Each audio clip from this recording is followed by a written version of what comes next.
Before tonight's story begins, remember this.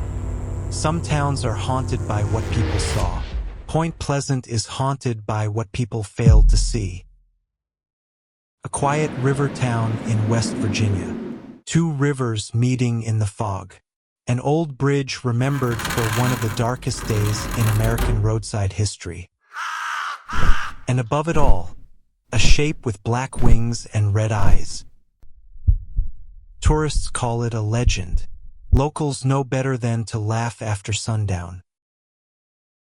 Because in Point Pleasant, the Mothman was never only a monster story. It was a warning people understood too late. Tonight, Caleb Turner returns home to bury his mother. But inside her old house, a dead telephone begins to ring at 3:17 in the morning. A woman's voice asks to be picked up near a bridge that no longer exists. And before the night is over, Caleb will learn that his family was not just connected to the Silver Bridge disaster. They were part of the secret it left behind. This is Point Pleasant, the Mothman standing on the Silver Bridge. In Point Pleasant, people never say its name too loudly after dark. By day, it is a symbol, a tall metal statue with wide wings and polished red eyes, standing in the center of town while tourists gather around it for photographs. It appears on t-shirts, keychains, coffee mugs, store signs, and festival posters hanging along Main Street. But after the sun sinks behind the Ohio River and damp fog crawls up from the water into the narrow roads, the locals speak about it differently. They lower their voices and say, "Do not go toward the old TNT area after midnight."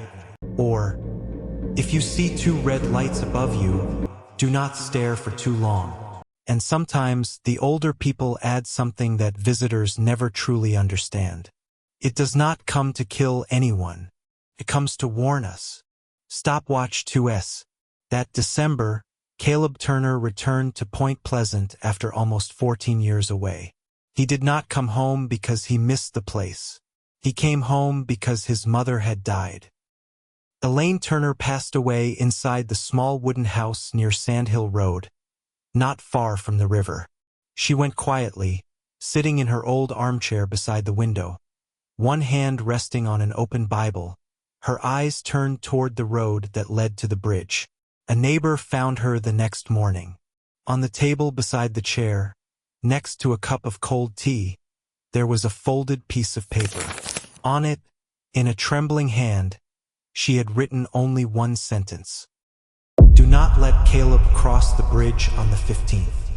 The local police thought it was the confused note of an old woman near the end of her life.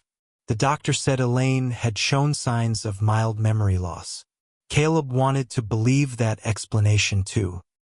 He had left Point Pleasant when he was 20, after one final bitter argument with his mother. Back then, he hated everything about the town. The ghost stories repeated like scripture, the tourists who came looking for cheap fear, and the people who seemed to spend their whole lives beside a river no one could truly leave. Caleb moved to Columbus, trained as a mechanic, and later became a long-distance tow truck driver. His life was not easy, but it was practical, clear, measurable.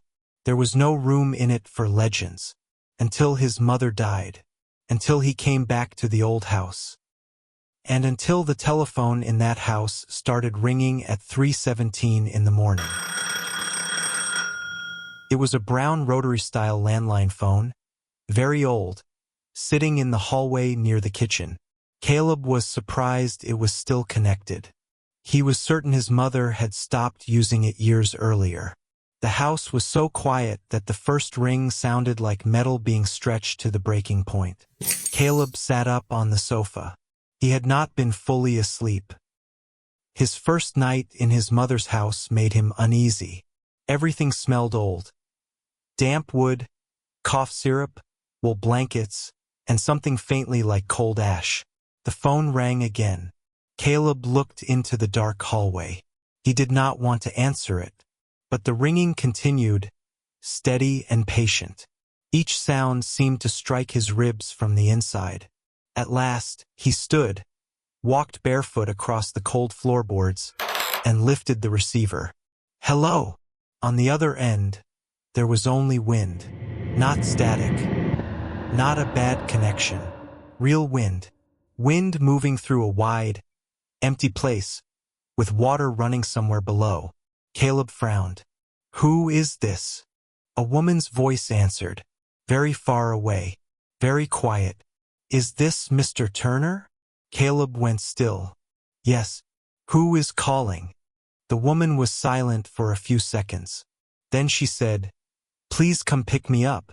My car won't start. Caleb exhaled sharply through his nose. I do not run towing calls around here anymore.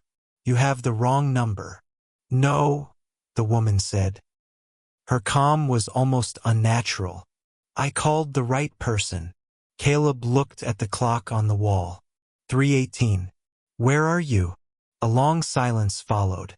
Then the woman said, Near the bridge. On the Point Pleasant side. Caleb closed his eyes, trying to hold back his irritation. Which bridge? This time a small sound came through the line. A low groan of metal. Then the woman whispered, The Silver Bridge. Caleb dropped the receiver. It hit the edge of the small table and swung in the dark. There was no bridge called the Silver Bridge anymore. The Silver Bridge had collapsed in 1967. The bridge that stood now was the Silver Memorial Bridge, built after the disaster. Some locals still used the old name by habit or by grief. But the woman on the phone had not sounded like someone playing a drunk prank. She sounded as if the old bridge was still there, still lit, still carrying a line of cars across its cold steel deck. Caleb stood in the hallway for a long time. From the fallen receiver, the faint sound of wind continued. Then, from very far away, he heard a child crying. The next morning, Caleb told himself it had been a prank. Point Pleasant lived on stories like that. Maybe some local kids knew he had returned. Maybe they knew his mother had just died. In a small town, news traveled faster than river wind. He spent the morning sorting through his mother's belongings.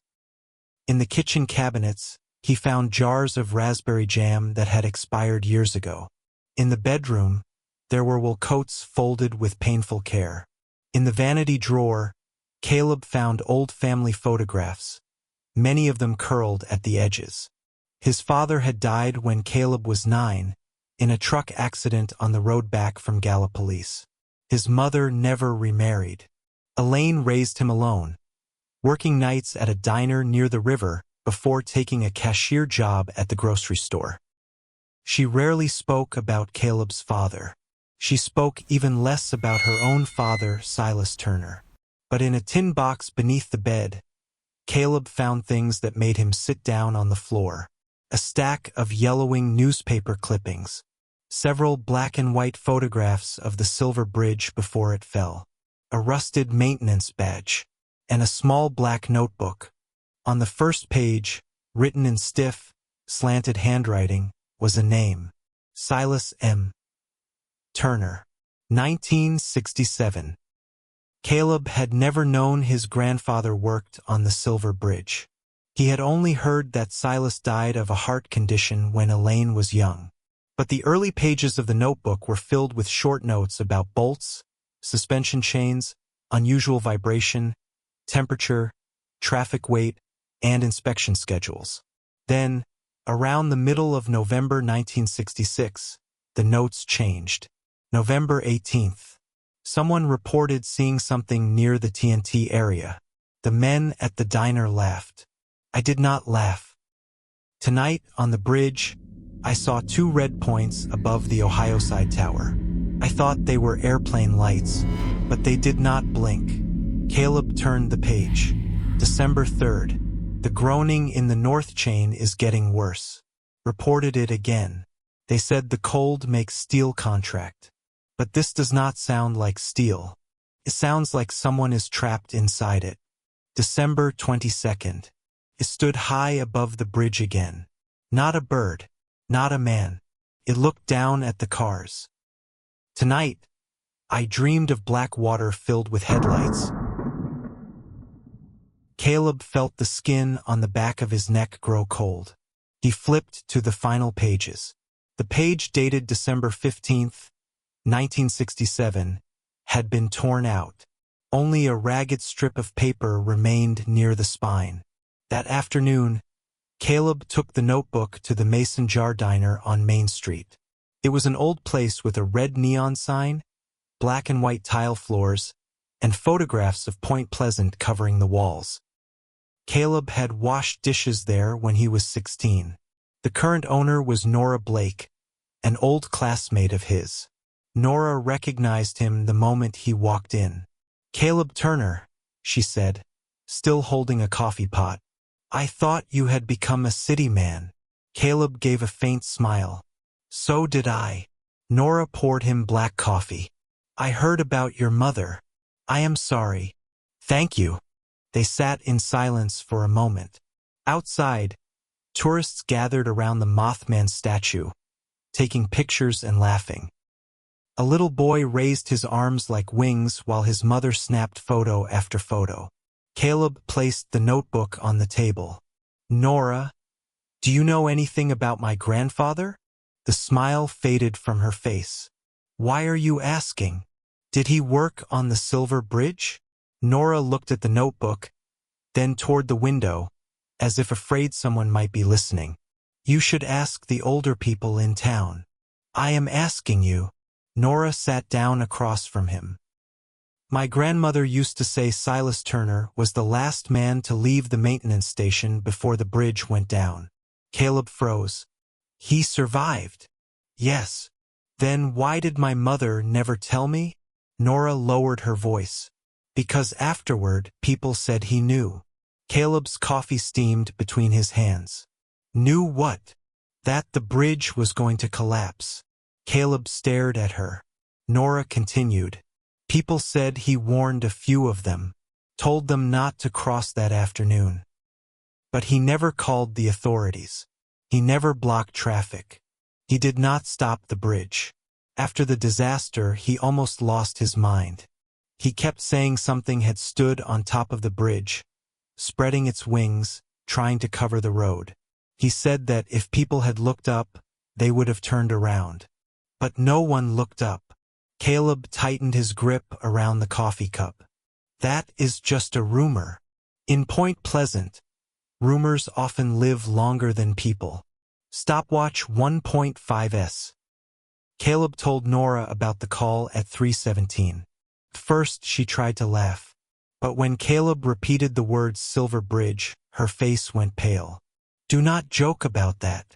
"I am not joking." "Then do not answer if it calls again." "What do you know?" Nora looked around the diner. An elderly couple sat in the corner. A truck driver was eating apple pie. Two tourists were studying a Mothman trail map on a phone. Nora leaned closer. "My grandmother said that after the bridge collapse, several families received strange phone calls. Always after 3 in the morning. Voices of the dead calling home, asking to be picked up, asking to be taken across the river, asking to come back. But those calls stopped years ago." "When?" Caleb asked. "After your grandfather died."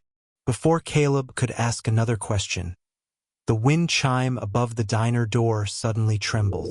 No one came in. The door stayed shut. Nora looked up. Every light in the diner flickered once. Then the old radio on the counter, which had not been turned on, filled with static. Inside that static, a woman's voice whispered, "Mr. Turner." Nora sprang to her feet, knocking over the coffee pot. Caleb stared at the radio. The voice continued, "It is so cold tonight. The baby will not stop crying." Then the radio went dead. That same afternoon, Caleb drove out to the old TNT area. It was where many of the Mothman stories had begun. A wide, lonely stretch of land that had once stored explosives during World War II, with old concrete bunkers scattered among trees and wetlands. Locals called the bunkers igloos. In winter, the place looked like a forgotten part of the world. Bare trees, dead yellow grass, gray film over the swamp water. The concrete bunkers rested in silence, their dark entrances like the mouths of sleeping animals. Caleb parked beside a dirt lane and shut off the engine. He did not know what he expected to find. Maybe proof that someone was playing a cruel joke. Maybe an old telephone line. Maybe some sign that his mother, before she died, had been swallowed by family superstition. Wind moved through the dry trees, making a sound like whispers. Caleb took a flashlight and walked toward the nearest bunker. Inside, the air smelled of damp earth and rust. The concrete walls were covered with graffiti, though most of the words had faded. The floor was littered with rotten leaves, plastic bottles, and crushed beer cans. He swept the flashlight across the room. Nothing. Then the beam stopped on the back wall. There, drawn in black charcoal, was a bridge. Not the modern bridge. The old silver bridge with two tall steel towers and a narrow deck. On top of one tower stood a winged figure. Beneath the drawing, someone had written, "Tried to hold us back." Caleb touched the charcoal line. Black dust stained his fingertip. Fresh. Stopwatch 2S. Behind him, a small stone rolled across the floor. Caleb spun around. The bunker entrance had darkened. Not because the sun had gone down, because something was standing outside, blocking the opening. It was taller than a normal man, very thin. Its shoulders widened into a dark mass, like folded wings. Caleb could not see a face, only two red points. They did not shine like lamps. They glowed like embers buried under ash. He stood frozen, the flashlight trembling in his hand. The thing at the entrance did not come in. It only tilted its head. Then, from somewhere very far away, Caleb heard a child crying.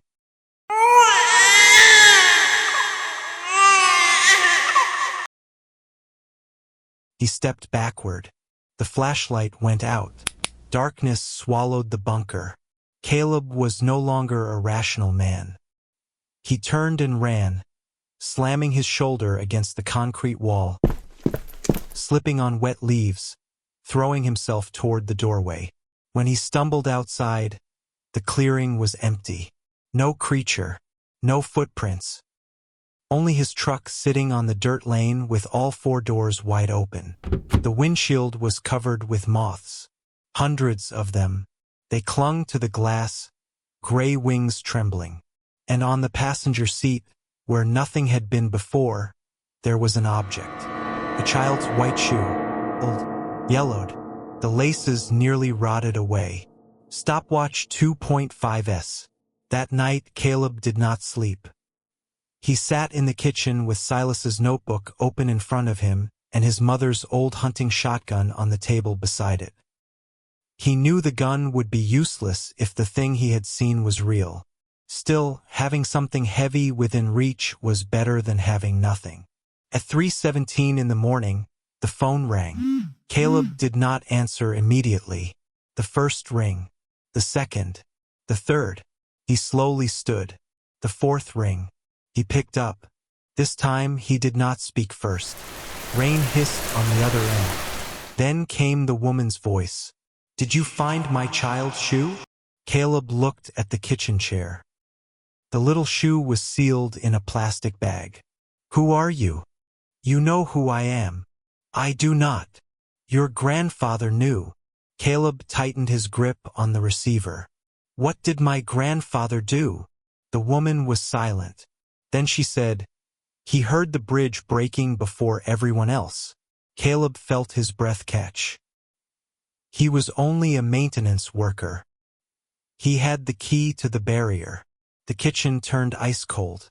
What barrier? The one that could close the road onto the bridge. Caleb said nothing. The woman's voice remained level, more sorrowful than angry. 46 people did not come home that night. But not everyone died because of the bridge. Caleb whispered, "What do you want from me? The 15th is coming." "What does that mean?" "The bridge remembers the day it died." Outside the kitchen window, fingernails scratched lightly against the glass. Caleb turned. No one was there. Only the silhouettes of bare branches reflected on the pane. But the next morning, Caleb went to the town library. The librarian, Margaret Hensley, was over 70. She recognized him immediately as Elaine Turner's son and Silas Turner's grandson. When Caleb asked about Silver Bridge records, she did not seem surprised. "I have been waiting for someone in the Turner family to ask," she said. She led him into a storage room in the back, where old newspapers were boxed by year. Caleb read copies of articles about the bridge collapse, grainy photographs of residents standing along the riverbank, cranes lifting twisted steel from the water, and wrecked cars being pulled from the Ohio. In one small article he found Silas's name, not on the list of victims. In the witness section, Silas M. Turner, maintenance worker, said he heard a crack as loud as a gunshot several minutes before the bridge collapsed, but was unable to react in time. Caleb read that line again and again. "Unable to react in time," he murmured. Behind him, Mrs. Hensley said, "Not everyone believed that." Caleb turned. "What do you know?" She took an old envelope from a drawer. "Elaine gave this to me before she became too sick. She said that if you ever came back and started asking about the bridge, I should give it to you." Caleb accepted the envelope. Inside was a small cassette tape and a note written in his mother's handwriting. "Caleb, if you are listening to this, then it has called you. I am sorry I hid the truth. I only wanted you to have a normal life. But no one in the Turner family ever truly leaves the bridge." Stopwatch 2.5s. Caleb borrowed the library's old tape player. At first, the cassette hissed and crackled.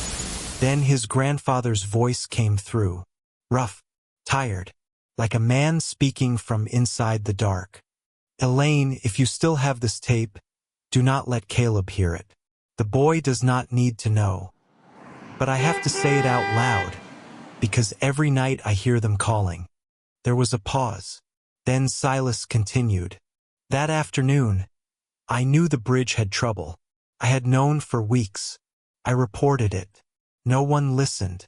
They said if the bridge was closed before Christmas, the whole town would be furious. Goods would be delayed. Families would complain. They told me I was just a maintenance man." Caleb heard his grandfather swallow. "A little before 5, I saw it." The tape hissed. It was standing on the Point Pleasant Tower. Its wings were spread. Its eyes were red. It was not flying. It was beating its wings against the suspension chains, making the bridge shudder. I thought it was trying to break the bridge. I thought it was a demon. Silas's voice cracked. But then I heard something inside my head. Not words. Pictures. Cars falling. Black water. People pounding on windows. A woman holding a baby. A little boy missing one shoe. I understood. It wanted me to close the bridge. Caleb gripped the tape player. I ran to the barrier. I had the key. But at that moment, a man in a car behind me started screaming. Then horns. A long line of traffic. People were trying to get home. Buy gifts. Pick up children. Cross the river before supper. Silas began to cry on the tape. All I had to do was turn the key. Pull the barrier down. But I was afraid. Afraid they would laugh. Afraid I would lose my job. Afraid I was crazy. A long breath dragged through the old recording. Then the bridge broke. Caleb closed his eyes. After that, every year near the 15th, I heard the telephone ring. They did not blame me. That was the worst part. They only asked me to take them across the river. But I could not, because I had never been brave enough to look up. The tape went silent for a few seconds. Then Silas spoke one last time. If it ever calls Caleb, tell him not to run from the Mothman. Tell him to run after it. The tape ended. Caleb sat motionless in the storage room. Outside the small window, the sky had turned gray. Thin snow began falling over Point Pleasant. Inside him, a heavy feeling took shape. Not fear. Inheritance. On the night of December 14th, Nora came to Caleb's house. She brought hot soup, 2 loaves of bread, and the expression of someone who had spent a long time deciding whether to knock. Caleb opened the door. "You should not be here." Nora stepped inside. "I know, but I am here anyway." They sat in the kitchen among boxes of Elaine's belongings. Nora looked at the notebook, the cassette, the child's shoe, and the shotgun on the table. "What are you going to do?" she asked. "Go to the bridge tomorrow night." "The Memorial Bridge?" Caleb nodded. The call said the 15th. "The bridge remembers the day it died." Nora shook her head. "Caleb, the old bridge is gone. But the river is still here." "What do you think that thing wants?" Caleb looked out the window. "I think it is still trying to stop something from happening. After nearly 60 years? Some places do not count time the way we do." Nora was quiet for a long while. Then she said, "My grandmother told me something once. I never told anyone." Caleb looked at her. "The night the Silver Bridge collapsed, my grandparents were about to cross it. Before their car got onto the bridge, my grandmother saw a man standing in the road with both arms raised. My grandfather slammed the brakes and cursed him out.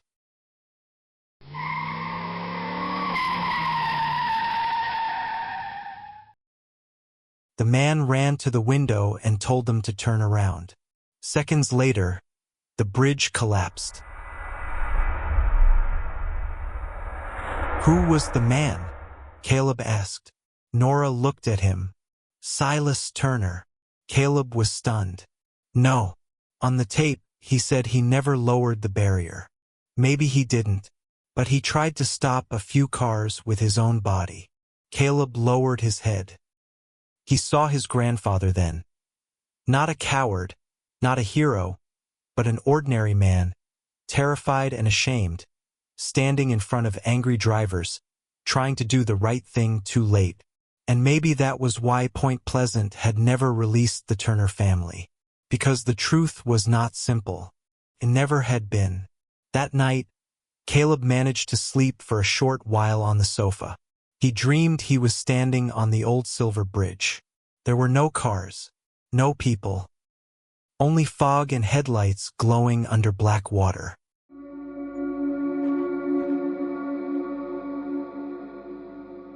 In the center of the bridge, a woman in a blue coat stood with her back to him.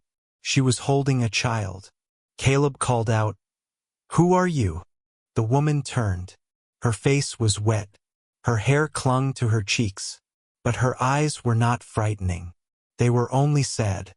"We do not need you to save the past," she said. "Then what do you need?" She looked up.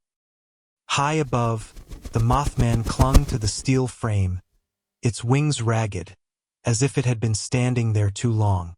The woman whispered, "Save the people who will not believe you." Caleb woke to the sound of the telephone. 3:17. He answered. This time there was no woman's voice, only car horns, many of them, metal stretching. A child crying. And through it all, a deep, distorted sound, like enormous wings beating against the wind. Then a voice came through, not dead, not alive. A rough, deep voice that did not seem to use a throat, but moved through his bones. "Tomorrow, at dusk, do not look at the road. Look up. December 15th arrived beneath a low, heavy sky. Snow fell in scattered flakes from morning onward. The roads were slick. Cold winds swept along the Ohio River. People went on with their lives as usual. Cars crossed the Silver Memorial Bridge. Shops stayed open. Tourists still took pictures beside the Mothman statue, smiling as if fear were only another souvenir. Caleb spent the entire day stretched tight as a wire. He called the local police and reported that he was worried something would happen on the bridge that evening. The dispatcher asked if he had evidence. Caleb looked at the notebook, the shoe, and the cassette tape. Then he said no. The dispatcher advised him to rest after his mother's funeral. He called the bridge authority. No one answered. He called a transportation emergency line and said he had heard unusual noises while crossing the bridge. They said they would make a note of it. Make a note of it. Those words made Caleb understand Silas in 1967. Stopwatch 2S. At 4:30, he drove toward the bridge. Nora came with him even though he tried to stop her. "No," she said. "If you are going to be the crazy man standing in the road, you should at least have a witness." The sky had turned the color of lead. Streetlights came on early. Traffic thickened as people left work, shopped before Christmas, and crossed between West Virginia and Ohio. When Caleb's truck entered the lane leading to the Silver Memorial Bridge, his heart pounded so hard it hurt. "Nothing is happening," Nora said, but her voice was not steady. Caleb watched the road. The bridge deck was wet. Headlights stretched into long streaks. Below them, the Ohio River was dark and wide. Then the truck radio turned on by itself. Christmas music played for 2 seconds, then bent into static. After that came the woman's voice. "Mr. Turner." Nora covered her mouth. Caleb gripped the wheel. "Where are you?" "Ahead of you." Caleb looked at the road. "Only cars." "No," the woman said. "Look up." Caleb raised his eyes. On a high steel cable ahead, in the thin snow, were 2 red points. This time he saw it clearly. It was larger than any bird. A dark, thin body. No clear neck. Wings folded around it like a cloak. It clung to the bridge structure with its head lowered, watching the flow of traffic. Nora saw it too. She began to cry. "Oh my God!" Brake lights flared ahead. A chemical truck in the middle of the bridge began to sway. Not because of wind. Its rear wheels slid on the wet deck. The trailer leaned to one side. Cars around it blared their horns. An SUV tried to pass, lost traction, and turned sideways. Caleb understood at once. The bridge was not going to collapse. It was going to become a chain reaction accident. On the bridge, during rush traffic, if the truck overturned, if the chemicals spilled, if the vehicles behind it slammed forward, dozens of people could be trapped on the deck in the freezing air between 2 riverbanks. Caleb hit the brakes, threw open the door, and ran. "Caleb!" Nora screamed. He ran between lanes, raising both arms. "Stop! Stop your cars!" Horns exploded around him. A driver leaned out and cursed. Caleb did not move aside. He ran toward the sliding truck, shouting and waving like a madman. And in that moment, he understood his grandfather. The shame, the fear of looking insane, the helplessness of having no proof, no authority, no way to make the crowd believe him. Only one human body standing in front of tons of moving steel. A sedan rushed toward Caleb and stopped less than 3 feet away. The driver screamed through the windshield. "Do you want to die?" Caleb slammed his hand onto the hood. "Back up. All of you, back up." Above them, the Mothman spread its wings. A shriek tore through the air. It did not sound like a bird. It did not sound like an animal. It sounded like metal bending in a nightmare. Every car on the bridge jolted to a stop. Not because of Caleb, because of the moths. From nowhere, thousands of gray moths swept down onto the bridge, striking windshields, headlights, mirrors, and side windows. Drivers panicked and slammed on their brakes. Hazard lights flashed everywhere. The chemical truck finally stopped, its trailer leaning near the rail but not overturned. Caleb stood in the middle of the bridge, gasping. Snow settled in his hair. Nora ran to him and pulled him beside a stopped car. "You did it," she said. "Caleb, you did it." But Caleb kept looking up. The Mothman was no longer on the cable. It stood at the Ohio end of the bridge. In the fog, it turned its back, as if waiting for him. Caleb heard the woman's voice one final time. Not through a phone. Not through a radio. Right beside his ear. "There is still one soul who has not been taken across." After the incident, the police closed the bridge for nearly 2 hours. No one died. A few people suffered minor injuries from the collisions. The chemical truck was towed away. The local paper called it a near disaster on the bridge. Some drivers reported seeing a man run into traffic to stop the cars. Others said they had seen a swarm of moths in the middle of winter. No official report mentioned Mothman. Caleb was not arrested. Maybe because the traffic cameras showed that his actions had made several vehicles stop before they crashed into each other. The police only told him never to do anything like that again. That night, Caleb and Nora returned to his mother's house. Both of them were exhausted, but Caleb knew it was not over. He placed the child's shoe on the kitchen table beside Silas's notebook. Nora looked at him. What did that mean? "There is still one soul who has not been taken across." Caleb shook his head. "I do not know." At 3:17 in the morning, the telephone rang. Nora took Caleb's hand. He picked up. There was no wind, no water, only a deep silence. Then a man's voice spoke. Old, hoarse, filled with regret. "Caleb." He could barely breathe. "Grandfather." Nora stared at him, white-faced. Silas Turner's voice came through the old line. "You looked up." Caleb closed his eyes. "I did what you could not do." "No," Silas said. "You did what I tried to do. But that is not why it called you." Caleb opened his eyes. "Then why?" The river murmured on the other end of the line. Silas spoke slowly. "There is something Elaine never told you. Your mother did not hide it out of shame. She hid it because she was afraid you would come back to the bridge." The kitchen seemed to tilt around Caleb. "Hide what?"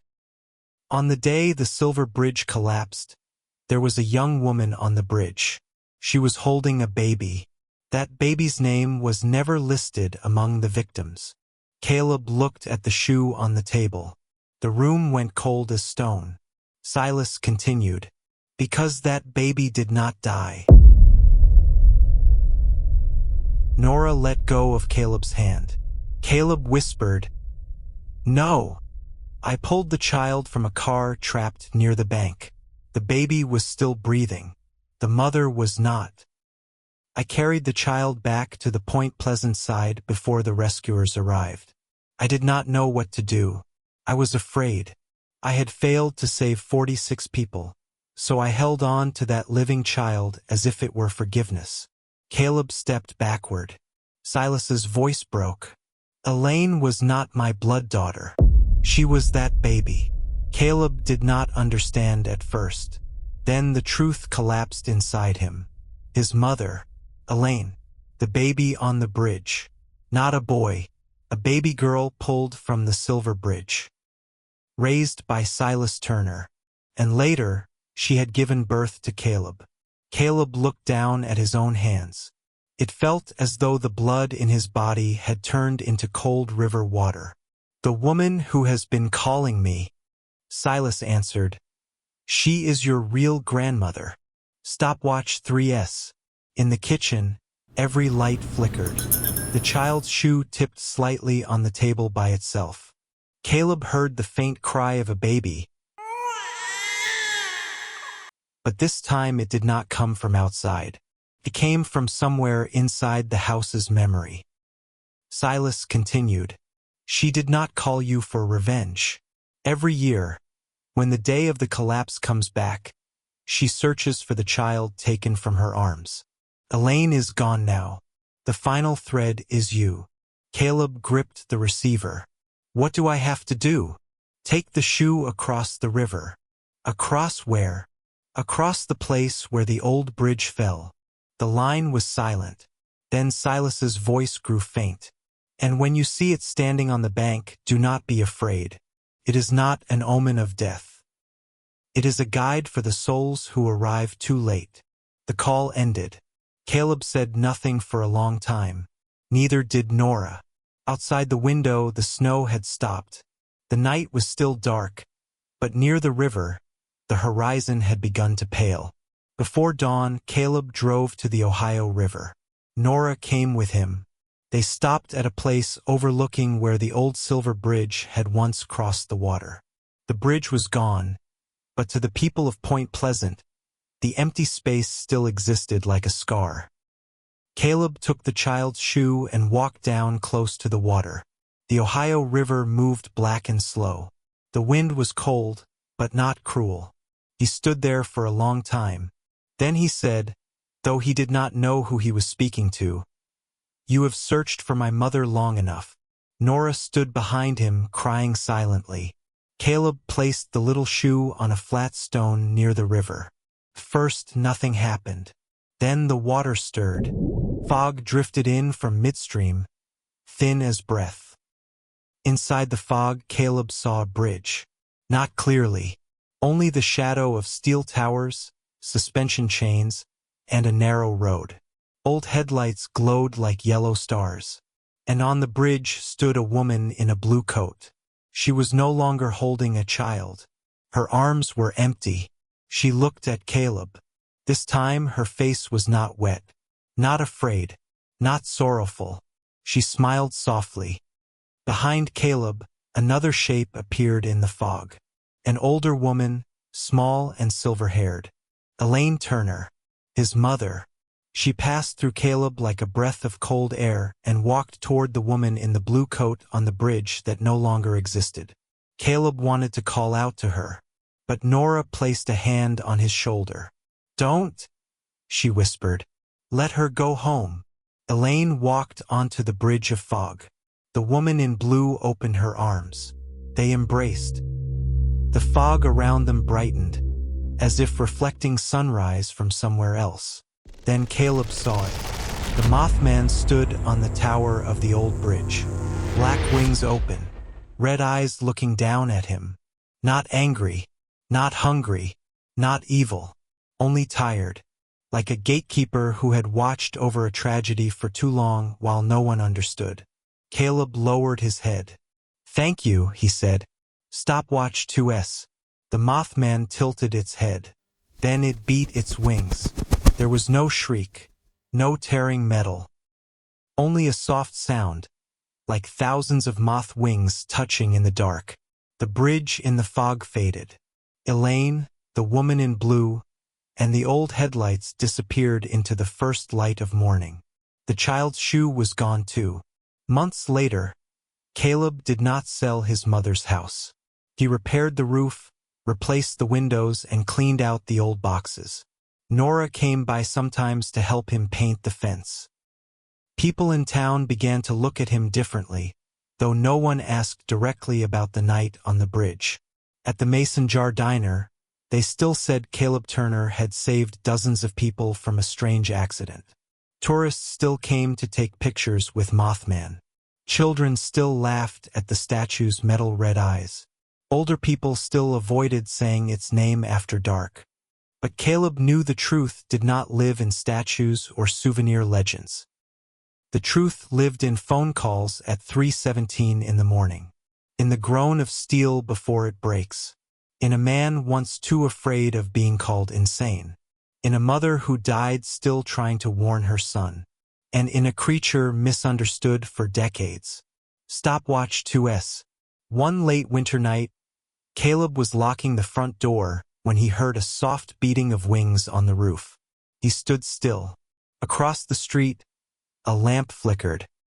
Far away, from the direction of the river, a car horn echoed even though the road was empty. Caleb raised his head. On the roof of the house across the street, between the chimney and the stars, two red points watched him. This time he was not afraid. He only whispered, "Is something going to happen again?" The red eyes blinked slowly. Then, from the answering machine inside the house, "Hello, no one is available to take your call. Please leave a message after the tone." Nora's voice came through the speaker. "Caleb, are you there? I just heard that a school bus convoy is going to cross the bridge tomorrow morning because the main road is blocked. I do not know why, but I have a terrible feeling." Caleb looked up at the roof. The winged shadow remained there. Wind came from the Ohio River and moved through Point Pleasant, carrying the smell of cold water, rust, and something like ash that had slept too long. Caleb opened the door and took his keys. Before he left, he looked at the brown telephone in the hallway. It was silent, but Caleb knew that some warnings did not need to ring anymore. Some bridges collapse only once, but they keep testing the living forever. And in Point Pleasant, whenever a winged shadow appears above you, the wise do not waste time asking whether it is a demon or an angel. They do only one thing. They look up. If you were Caleb Turner and you saw those two red eyes watching from above the bridge, would you run away? Or would you look up? Stopwatch 2S. Share your answer in the comments. And if this story pulled you into the fog of Point Pleasant, please like the video, subscribe to Infinite Story Realm, and turn on notifications. More true places, more dark legends, more stories that do not end when the screen goes black.